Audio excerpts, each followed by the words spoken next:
ಹಿಂದೂ ಯಾರು ಇವರು ಬಾಂಗ್ಲಾದವರು ಇಲ್ವೇ ಇಲ್ಲ ಅಂತೇಳಿ ಪೊಲೀಸರು ಇವ್ರನ್ನೇ ಅರೆಸ್ಟ್ ಮಾಡಿದ್ದಾರೆ ಸರ್. ಹಿಂದೂ ಕಾರ್ಯಕರ್ತರನ್ನೇ ಅರೆಸ್ಟ್ ಮಾಡ್ಕೊಂಡು ಬಂದಿದ್ದಾರೆ ಸರ್ ಹಿಂದೂ ಜಾಗರಣ ವೇದಿಕೆ. ಇದು ಪಾಕಿಸ್ತಾನ ಸರ್ಕಾರ ಐತ್ರಿ ಕರ್ನಾಟಕದಾಗ ಇದ್ದಿದ್ದು. ಅವ್ರಿಗೆ ಬರೀ ಅವರು ಅಟ್ಟೆ ಹುಟ್ಟಬೇಕಾಗ್ಯಾವು. ಆ ಜಾಗರಣ ವೇದಿಕೆದವ್ರು ಇದಕ್ಕೆ ನೋಡ್ರಿ ಸುಮ್ಮನೆ ಕೇಸ್ ಹಾಕೋದು, ತೊಂದರೆ ಕೊಡೋದು ಸರ್ಕಾರದ ಒತ್ತಡದ ಮೇಲೆ. ಆ ಕೆಲಸ ಈ ಸರ್ಕಾರಕ್ಕೆ ಭಯ ಇದೆ. ಈಗ ಪಶ್ಚಿಮ ಬಂಗಾಳದಲ್ಲಿ ಹೆಂಗೆ ಮಮತಾ ಬ್ಯಾನರ್ಜಿ ಹುಚ್ಚಿಡ್ದಂಗೆ ಮಾಡಕತ್ತಾಳೆ ನೋಡ್ರಿ.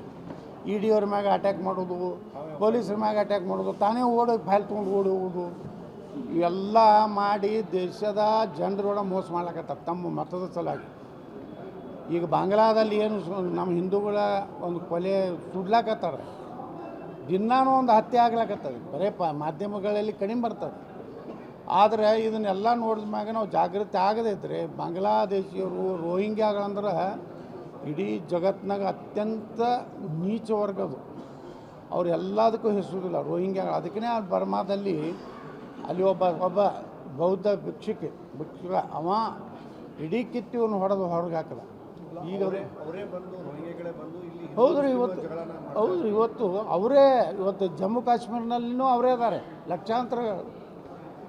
ಇವ್ರು ಏನು ಮಾಡ್ತಾರೆ, ಇವ್ರನ್ನೆಲ್ಲ ಕರ್ಸ್ಕೋತಾರೆ. ಮತ್ತು ನಮ್ಮ ದುರ್ದೈವ ಅಂದ್ರೆ, ನಮ್ಮ ಜನರದ್ದು ಒಂದು ದುರ್ದೈವ ಏನಂದ್ರೆ ಅವ್ರು ಕಡಿಮೆ ಪಗಾರನಾಗ ಸಿಗ್ತಾರೆ ಅನ್ನೋದು ಒಂದೈತಿ. ಇದು ನೋಡ್ರಿ, ನೀವು ಕೊಡಗುದಾಗ ಹೋದ್ರೆ ಮೊನ್ನೆ ನಮ್ಮ ಈ ಕುಮಾರ್ ಬಂಗಾರಪ್ಪ, ರಮೇಶ್ ಜಾರಕಿಹೊಳಿ ಅವರು ಎಲ್ಲ ಒಂದು ಟೀಮ್ ಹೋಗಿದ್ದರು ಕೊಡಗಿಗೆ. ಅವ್ರು ಹೇಳಕತ್ತಿದ್ರು ಎಲ್ಲ ಕಾಫಿ ಸ್ಟೇಟ್ನಾಗೇ ಅವರೇ ನೌಕರಿ ಇದು ಅದಾರ ದುಡಿಯೋರು ರೋಹಿಂಗ್ಯಾಗಳು. ಇದರಿಂದ ಏನಾಗ್ತದಂದ್ರೆ ಇವರು ನಮ್ಮ ಜನ ಉದ್ಯೋಗ ಕೊಡೋದಿಲ್ಲ, ಅವ್ರಿಗೆ ಕಡಿಮೆ ಇದರಲ್ಲಿ ಇವ್ರು ಸಿಗ್ತಾರೆ, ಏನೋ ಕಾರ್ಮಿಕರು. ಹೀಗಾಗಿ ಅದು ಒಂದಿಲ್ಲ ಒಂದು ದಿವಸ ಅವರು ಮೆಜಾರಿಟಿ ಆದರೆ ಈ ಕಾಫಿ ಸ್ಟೇಟು ಕಸ್ಕೋತಾರೆ ಅನ್ನೋದು ಬುದ್ಧಿನೂ ಇಲ್ಲ ನಮ್ಮಲ್ಲಿ. ಹೌದು ರೀ, ಇಲ್ಲ ಭಾಳ ಅದಾರ ಇಲ್ಲಿ. ಅವ್ರಿಗೆ ಒಂದು ರಕ್ಷಾ ಕವಚ ಐತಿ ಅವ್ರ ಏರಿಯಾದಾಗ. ಜುಮ್ಮಾ ಮಸ್ಜಿದ್ ಒಳಗೆ ರಕ್ಷಾ ಕವಚದಾಗ ಇರ್ತಾರೋ, ಹೊರಗೆ ಅಲ್ಲಿ ಯಾರು ಹೋಗೋ ಪರಿಸ್ಥಿತಿನೇ ಇಲ್ಲ. ಒಂದೊಂದು ಹಿಂಗಾಗ್ಬಿಟ್ಟ ಏರಿಯಾಗಳು, ನೀವು ಒಳಗೆ ಹೋದ್ರೆ ಹೊರಗೆ ಬರೋದೇ ಇಲ್ಲ. ಅಲ್ಲಿನೂ KG ಹಳ್ಳಿ DJ ಹಳ್ಳಿದು ಅದೇ ಪ್ರಕರಣ. ನಮ್ಮವರು ಸರಿಯಾಗಿ ಹ್ಯಾಂಡ್ಲಿಂಗ್ ಮಾಡಲಿಲ್ಲ. ನೋಡಿದ್ರಲ್ಲ ಹುಬ್ಬಳ್ಳಿ ಪೊಲೀಸ್ ಸ್ಟೇಷನ್ಗೆ ಬೆಂಕಿ ಹಚ್ಚಿದ್ರು.